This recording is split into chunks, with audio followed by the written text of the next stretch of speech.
নবী করিম সাল্লাল্লাহু আলাইহি ওয়াসাল্লাম তার পাক জুবানে বলছেন, রিজার রব্বি ফি রিজাল ওয়ালিদ ওয়া সাখাতু রব্বি ফি সাখাতিল ওয়ালিদ।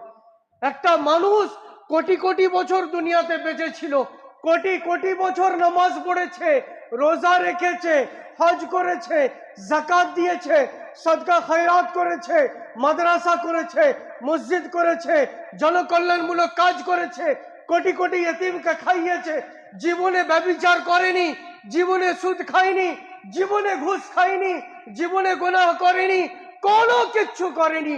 সমাজের সব থেকে উত্তম পুরুষ ছিল, কিন্তু শুধু বাপ মাকে মানতো না, বাপ মায়ের সেবা করতো না, বাপ মাকে ভালোবাসতো না, বাপ মায়ের কথা শুনতো না, বাপ মায়ের নাফরমান সন্তান ছিল।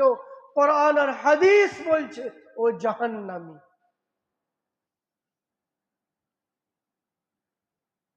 আমার নবীজি ফয়সালা করে দিচ্ছেন, আপনি আল্লাহকে রাজি খুশি করতে চান, বাপ মাকে রাজি খুশি করুন। আপনি আল্লাহকে নারাজ করতে চান, বাপ মাকে নারাজ করে দিন। অবাক অবাক হবার বিষয়, যেখানে আমার নবীজি উম্মতকে প্রত্যেকটা কথা ক্লিয়ারলি খুলে খুলে বলেছেন, ভেঙে ভেঙে বলেছেন, বুঝিয়ে বুঝিয়ে বলেছেন, সেখানে আমার নবীজি কেমন উত্তর দিচ্ছেন। এক্ষুনি বললাম, একজন সাহাবা জিজ্ঞাসা করছেন, হুজুর আমার পিতা মাতার আমার উপরে কি হক?